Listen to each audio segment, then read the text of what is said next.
గులాబీ కండువాలు వేసుకున్నా, ఇంకొక 3 రంగుల కండువాలు వేసుకున్నా కాషాయం కండువాలే వేసుకోవాలి, ఇర్రెస్పెక్టివ్ ఆఫ్ ద పార్టీ. అది మా పార్టీ కండువా అని నేను చెప్పట్లేదు. ఇర్రెస్పెక్టివ్ ఆఫ్ ద పార్టీ, దైవ భక్తులంతా హిందూ బంధువులు అందరూ కూడా వేసుకోవాల్సింది. గుడికి వచ్చినప్పుడు కాషాయానికి సంబంధించి.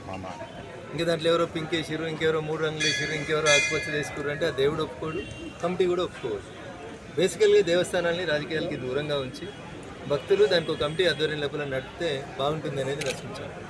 ఎండోమెంట్ అధికారులు కూడా ఎంత నిర్లక్ష్యంగా ఉన్నారు ఈ రాష్ట్రంలో అంటే, చాలా గుళ్ళు ధూపదీప నైవేద్యాలు లేకుండా అనేక రకాలైనటువంటి అవస్థలు పడతా ఉన్నాయి. వాటి గురించి ఒక మీటింగ్ ఉండదు, ఒక సమీక్ష ఉండదు. ఈ జిల్లాలో మూతపడ్డ గుళ్ళెన్ని, ఈ జిల్లాలో ఆదాయం ఉన్న గుళ్ళెన్ని, వాటి మీద ఒక సమీక్ష ఉండదు. ఎంపీలను పిలువరు, ఎమ్మెల్యేలను పిలువరు, అసలు సమీక్షనే చేయరు. అధికారులకి ఆ ఎండోమెంట్ డిపార్ట్మెంట్కి వాళ్ళదేదో సొంత ప్రాపర్టీ అయినట్టు బిహేవ్ చేస్తున్నారు తప్ప, ఉమ్మడి మెదక్ జిల్లాలో కానీ లేదా మెదక్ జిల్లాలో కానీ అసలు దేవాలయాలకు ఉన్న భూములు ఎన్ని, వాటిని రక్షించేందుకు మనం ఏం చేస్తూ ఉన్నాం? గతంలో మనం ఎండోమెంట్ కిందకి తీసుకున్న గుళ్ళల్లో ఎక్కడైనా ధూపదీప నైవేద్యాలు పెడుతున్నామా, పెడతలేమా? మనం తీసుకునే కంటే ముందు ఆ గుడి ఎంత గొప్పగా ఉంటే తీసుకున్న తర్వాత గుడికి జరుగుతున్న నష్టమైంది. ఇది భక్తుల నుంచి వస్తున్నటువంటి ప్రశ్న.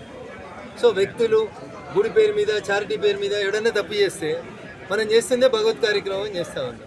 అట్లాంటి తప్పు ఎవరైనా చేస్తే భగవంతుడే చూస్తాడని నేను నమ్ముతా. కర్మ ఫలితాన్ని నేను విశ్వసిస్తాను. ఒకవేళ ఎవరైనా విశ్వసించకపోతే కొంచెం ఆలస్యంగానైనా దాక్కుతుంది. ఏదో పాపం చేసుకున్నాడు అని కర్మ అట్లా పోయింది అంటారు జనం.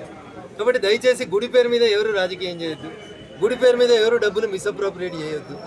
ఎండోమెంట్ అధికారులు కూడా ఇంత నిర్లక్ష్యంగా ప్రవర్తించడం అనేది తప్పు. ఒక పబ్లిక్ నోటీస్ వేయని ఉంటుంది. మేము వచ్చినాం, 3 సార్లు వచ్చినాం, మా నోటీస్ ఎవరు తీసుకుంటలేరు. మీరు అక్కడ ఒక నోటీస్ పెట్టి భక్తులందరూ పిలవాల్సింది, ఒక చర్చ జరపాల్సింది. కమిటీ మీద సదాభిప్రాయం లేకపోతే కొత్త కమిటీ మార్చమని అడగాల్సింది.